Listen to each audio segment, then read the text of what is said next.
हर महीने में 2 एकादशी पड़ती है, एक शुक्ल पक्ष में और दूसरा कृष्ण पक्ष में।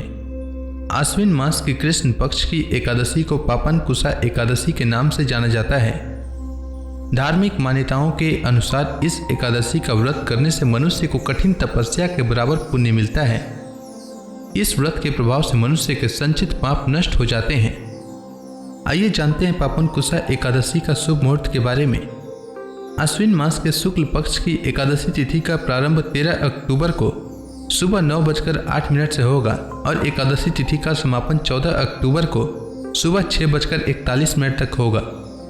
उदया तिथि के नियमानुसार आश्विन शुक्ल एकादशी 14 अक्टूबर को है, इसलिए पापन कुसा एकादशी व्रत 14 अक्टूबर को रखना अति उत्तम रहेगा। हालांकि कई लोगों के मन में असमंजस की स्थिति बनी हुई है कि अगर विजयादशमी 12 अक्टूबर को है तो एकादशी 13 अक्टूबर को होना चाहिए, पर एकादशी व्रत ऐसे नहीं रखा जाता है। एकादशी व्रत के लिए हमें उदया तिथि और द्वादशी तिथि को ध्यान में रखना होता है और इसे देखते हुए ही इस पर 14 अक्टूबर को पापन कुसा एकादशी का व्रत रखना अधिक शुभ रहेगा। पापन कुसा एकादशी व्रत का पारण अगले दिन 15 अक्टूबर को सूर्योदय के बाद किया जाएगा। 15 अक्टूबर को पारण का शुभ मुहूर्त सुबह 5:56 से सुबह 8:15 तक रहेगा। आपको इसी समय व्रत का पारण करना चाहिए। 14 अक्टूबर को सूर्योदय का समय सुबह 6:21 रहेगा और सूर्यास्त का समय शाम 5:52 रहेगा।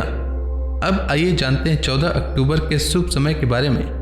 तो इस दिन ब्रह्म मुहूर्त सुबह 4:42 से सुबह 5:31 तक रहेगा। अभिजीत मुहूर्त सुबह 11:44 से दोपहर 12:30 तक।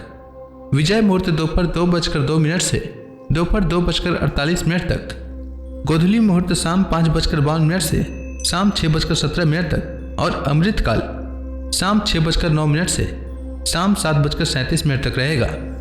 14 अक्टूबर को राहु काल सुबह 7:48 से सुबह 9:14 तक रहेगा। राहु काल दिन का अशुभ समय होता है, इस समय कोई भी शुभ कार्य नहीं करना चाहिए।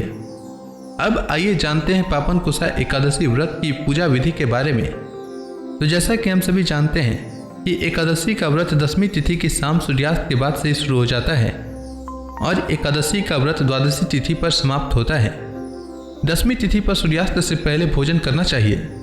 इस दिन तामसिक भोजन से परहेज करें और सात्विक और हल्का आहार लें। एकादशी के दिन सुबह जल्दी उठकर स्नान करना चाहिए। फिर व्रत का संकल्प लेते हुए कहना चाहिए कि हे जगत के पालनहार भगवान विष्णु, आज मैं एकादशी का व्रत रख रहा हूँ। मेरा यह व्रत निर्विघ्न पूरा हो जाए, इसकी शक्ति प्रदान करने की कृपा करें। इसके बाद भगवान विष्णु के समक्ष दीप प्रज्वलित करें, गंगा जल से उनका अभिषेक करें और उन्हें तुलसी दल अर्पित करें। फल का भोग लगाएं और एकादशी व्रत कथा का श्रवण करें और अंत में आरती करें। शाम को तुलसी माता के समक्ष शुद्ध घी का दीपक जलाएं और अगले दिन द्वादशी को स्नान करके भगवान विष्णु की पूजा करके ब्राह्मणों को या जरूरतमंदों को भोजन कराकर उन्हें दान दक्षिणा दें। इसके बाद शुभ मुहूर्त में व्रत का पारण करें। पारण का भोजन सात्विक होना चाहिए। पारण के भोजन में प्याज और लहसुन का प्रयोग नहीं करना चाहिए। पारण में चावल अवश्य खाना चाहिए। इसके अलावा आपको पारण में आंवला खाना चाहिए, इससे सुख समृद्धि की प्राप्ति होती है। उम्मीद है आपको आश्विन मास के शुक्ल पक्ष में पड़ने वाली पापन कुसा एकादशी व्रत से जुड़ी जानकारी अच्छी लगी होगी। अगर आपको यह वीडियो अच्छी लगे तो इस वीडियो को लाइक करें, साथ ही इस वीडियो को शेयर करें और कमेंट सेक्शन में विष्णु भगवान की जय लिखना न भूलें। धन्यवाद।